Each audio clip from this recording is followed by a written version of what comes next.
O aeroporto Santos Dumont, no Rio de Janeiro, vai receber R$400 milhões para investimentos no terminal aeroportuário até 2027. O anúncio foi feito esta semana pelo ministro de Portos e Aeroportos, Silvio Costa Filho, e pelo presidente da Infraero, Rogério Bazerlai. Os repasses devem atender ao crescimento da movimentação de passageiros, aumentar a segurança e agilidade do tráfego de aeronaves no solo e modernizar o terminal. Está prevista a implantação de um sistema de parada de aeronaves para reduzir a possibilidade de acidentes e aumentar a segurança dos passageiros, com uma área de segurança nas cabeceiras da pista de pouso e decolagem do Santos Dumont. Outras melhorias previstas são a reforma e ampliação das salas de embarque e desembarque remotas e dos sanitários, a ampliação e modernização do sistema de TV e vigilância do local, a substituição de escadas rolantes e elevadores e a implantação de um novo sistema de inspeção de bagagens despachadas. De acordo com o governo federal,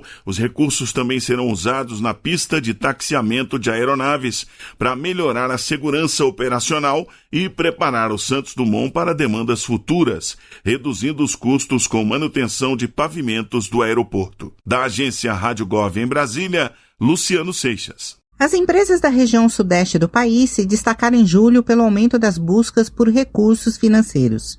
É o que revela o indicador de demanda das empresas por crédito, da Serasa Experian. O Espírito Santo lidera o levantamento na região com um aumento de 36,7%. Seguido de Rio de Janeiro, com 24,6%, Minas Gerais, 18,6% e São Paulo, por último, com 6,3%. No ranking nacional, Mato Grosso do Sul alcançou 52,1% entre os estados da federação. O Distrito Federal ficou na terceira colocação com 29,3%, logo em seguida do Espírito Santo.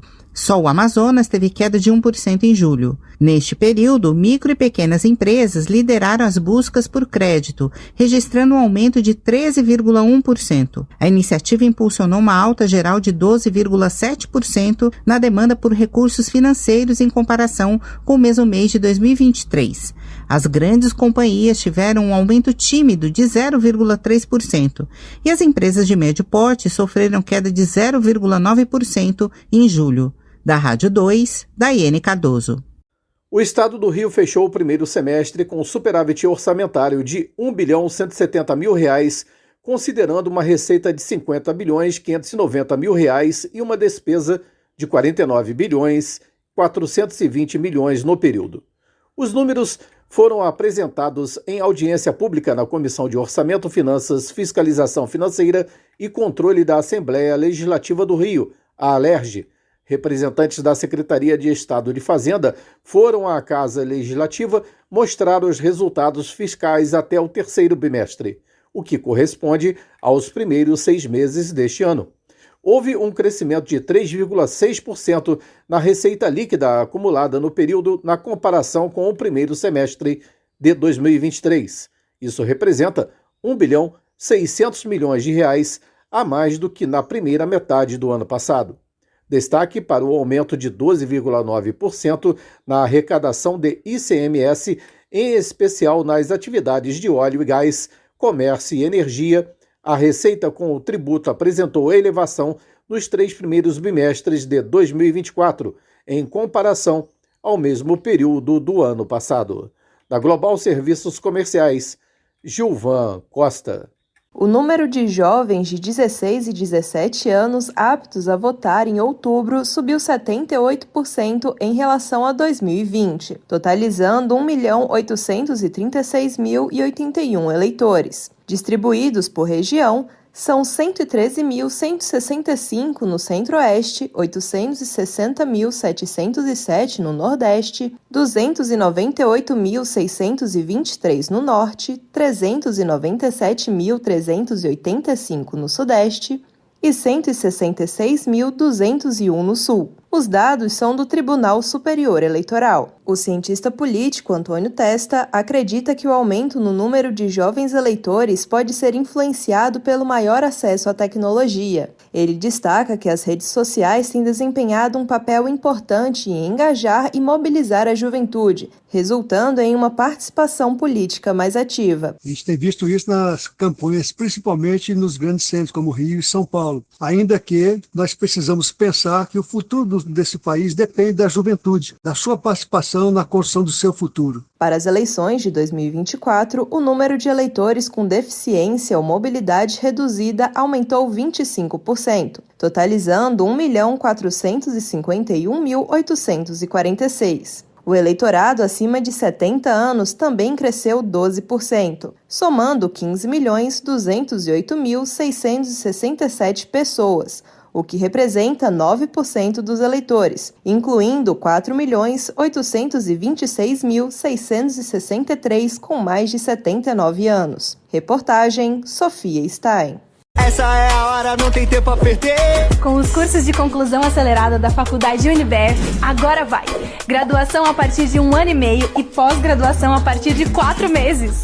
São mais de 1.200 cursos de ensino à distância, para dar a virada que a sua carreira precisa. E o melhor, parcelas que cabem no seu bolso. UniBF é para quem não tem tempo a perder. Acelera! Agora vai! Informação UniBF 22 99951 0907.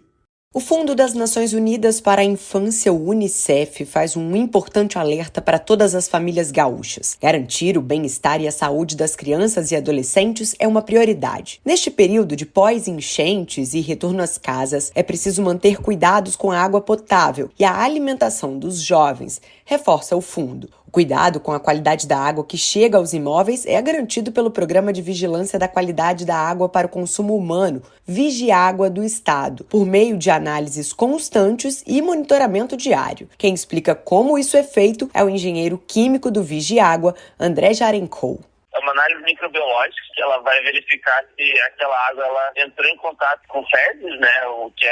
A gente verifica a contaminação por Escherichia coli. A gente faz análise de turbidez, quão suja está aquela água. A gente faz análise de cloro e faz análise de flúor também.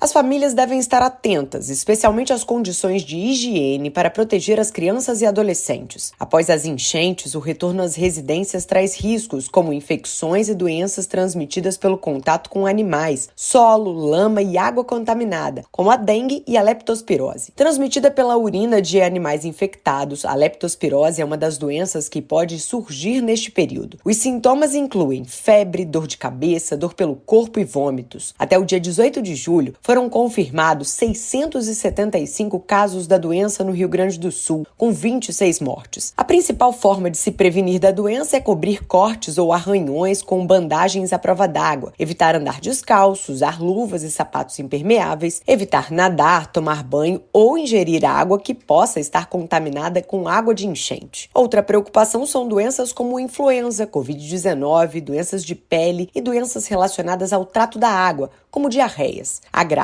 como a hepatite A, que pode ser transmitida via oral fecal, também exigem atenção neste momento. Mas o oficial de água e saneamento do UNICEF, Rodrigo Rezende, chama a atenção para o mais importante e básico dos cuidados, a higiene das mãos. A prática regular da lavagem de mãos com água e sabão é considerado um dos procedimentos mais eficazes, baratos e importantes para a prevenção de doenças infecto-contagiosas, sendo assim uma medida fundamental para a promoção da saúde pública. Nesse sentido, recomenda-se a frequente higienização das mãos, considerando momentos-chave, por exemplo, antes de comer, antes de preparar alimentos, antes de alimentar ou amamentar uma criança, após o uso do banheiro, após brincar com animais ou sempre que as mãos estiverem aparentemente sujas. Procurar atendimento de maneira precoce, identificar o que é, se há algo que precisa ser feito para...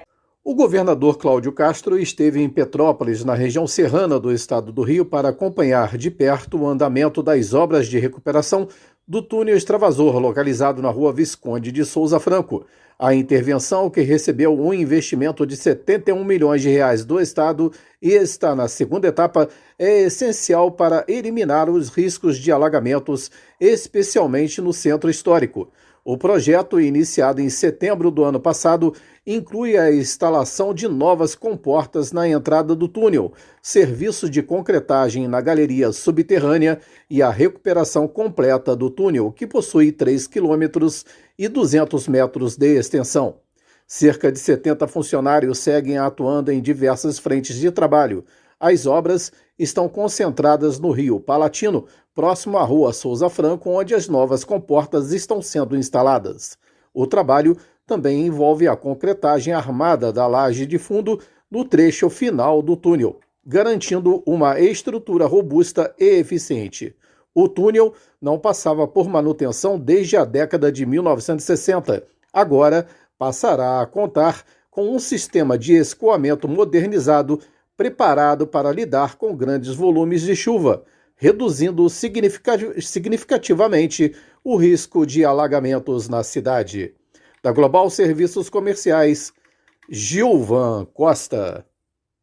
O Produto Interno Bruto, que é a soma de todas as riquezas produzidas no país, cresceu 1,4% sobre os 3 primeiros meses deste ano, a maior alta desde o quarto trimestre de 2020, quando a economia brasileira alcançou 3,7%. De acordo com o IBGE, a economia brasileira expandiu 3,3% no segundo trimestre de 2024, se comparado com o segundo trimestre de 2023. O resultado surpreendeu as expectativas do mercado financeiro. A indústria teve um crescimento de 1,8%, com destaque para os setores de eletricidade e saneamento. O desempenho da construção civil, que teve alta de 3,5%, e da indústria da transformação, com 1,8% de avanço, também chamam a atenção. Já a agropecuária recuou, com queda de 2,3% no segundo trimestre. Segundo o Instituto Brasileiro de Geografia e Estatística, o consumo das famílias se destacou, alcançando um crescimento de 1,3% sobre o primeiro trimestre. O ministro da Fazenda, Fernando Haddad, diz que o resultado do PIB é maior do que se imaginava para o orçamento do ano que vem, que era de cerca de 2,5%. Agora nós vamos provavelmente reestimar o PIB para o ano, que deve, pela força com que ele vem se desenvolvendo, deve superar aí 2,7%, 2,8%, e há instituições que já estão projetando um PIB superior a 3%. Isso pode, inclusive, ensejar uma reprojeção das receitas para o ano que vem, se continuar forte como está. Então nós vamos analisar com calma. A peça orçamentária está fechada com o que foi feito em julho, né? Mas de julho para cá o PIB evoluiu mais do que nós imaginávamos na ocasião. Nós fechamos o orçamento com um PIB estimado de 2,5%. Qualquer coisa para além disso vai se refletir no aumento de receitas proveniente do crescimento orgânico da economia. Haddad afirmou que agora o governo vai reavaliar o PIB e a projeção das receitas para 2025. Da Rádio 2, Daiane Cardoso. Reúna os amigos e a família e vá ao Bona Pizza. O funcionamento é de segunda a segunda até às 10 da noite. Localizado na praça de alimentação do Friburgo Shopping, o Bona Pizza oferece pizzas doces e salgadas, lanches rápidos, sucos e refrigerantes. Bona Pizza do Shopping da Praça. Telefone com WhatsApp 2523 3025. 2523 3025. O PIB, Produto Interno Bruto, do Brasil cresceu 1,4% no segundo trimestre deste ano, em comparação com o período anterior. O PIB é a soma de todas as riquezas que são produzidas no país, e o seu crescimento reflete o aquecimento da economia brasileira. O resultado divulgado hoje pelo IBGE mostra que esse crescimento foi puxado pelo aumento do consumo das famílias brasileiras e pelos investimentos na indústria. O resultado do segundo trimestre já faz a equipe econômica rever as projeções do PIB anual para cima. Segundo o ministro da Fazenda, Fernando Haddad, a expectativa da Secretaria de Política Econômica é que o Produto Interno Bruto do país chegue a 2,8% em 2024, podendo superar essa marca. Com isso, de acordo com o ministro, o resultado também pode ser mais positivo para a geração de receitas do governo do que o previsto no orçamento de 2025, entregue esta semana ao Congresso Nacional. O crescimento mais forte ocorreu na indústria, que subiu 1,8%, puxado pelas atividades de eletricidade e gás em residências, água, esgoto, atividades de gestão de resíduos, construção e indústrias de transformação. Essas atividades refletem um aumento do consumo das famílias, segundo o IBGE. O setor de serviços também cresceu 1% no geral, com destaque para atividades financeiras de seguros e serviços relacionados, que cresceram 2%. Já a agropecuária foi o único setor que teve retração de 2,3% no trimestre. Nas redes sociais, o presidente Lula comemorou os números. Ele destacou que o resultado divulgado hoje representa alta de 3,3% em relação ao segundo trimestre do ano passado e disse que ele se soma ao aumento dos empregos, o consumo das famílias e melhor qualidade de vida. Da agência Rádio Gov em Brasília, Luciano Seixas. O governo encaminhou para o Congresso a previsão de orçamento para 2025, sem incluir a possibilidade de reajuste da tabela do imposto de renda da pessoa física, ou seja, não deve ocorrer a ampliação da faixa de isenção. Sem alteração na lei, continuará dispensada do imposto de renda quem ganha até 2 salários mínimos. A Receita Federal afirma que até para manter a faixa de isenção atual, será necessário medida compensatória. Com o orçamento enxuto, o foco da equipe econômica é manter as contas públicas dentro das regras do arcabouço fiscal, sem abrir mão de receita. A última mudança na faixa de isenção ocorreu neste ano. Caminhando para o 3º ano do seu mandato, o presidente Lula se distancia da promessa de campanha de isentar do pagamento do tributo quem ganha até 5 salários mínimos. Da Rádio 2, Daiane Cardoso. O Ministério Público Federal em São Paulo entrou com uma ação na Justiça Federal pedindo a responsabilização de 46 ex-agentes da ditadura militar por envolvimento direto ou indireto em torturas, mortes e desaparecimentos de 15 opositores do regime. Segundo o órgão, todos eram ligados à unidade de repressão, como Destacamento de Operações de Informação, Centro de Operações de Defesa Interna, o DOI-CODE, o Departamento de Ordem Política e Social, o DOPS, e o Instituto Médico Legal, IML, em São Paulo. A ação é no âmbito civil e pede, entre outras coisas, que os ex-agentes e as famílias deles, no caso de terem falecido, façam o ressarcimento ao Estado brasileiro, uma vez que o país precisou indenizar as vítimas da ditadura. A declaração de responsabilidade constitui o reconhecimento jurídico de que os réus fizeram parte dos atos de sequestro, tortura, assassinato, desaparecimento forçado e ocultação das verdadeiras circunstâncias da morte desses 15 opositores da ditadura. Entre os réus estão o ex-delegado do DOPS, Sérgio Paranhos Fleury, morto em 1979, e o ex-comandante do DOI-CODE, Carlos Alberto Brilhante Ustra, morto em 2015.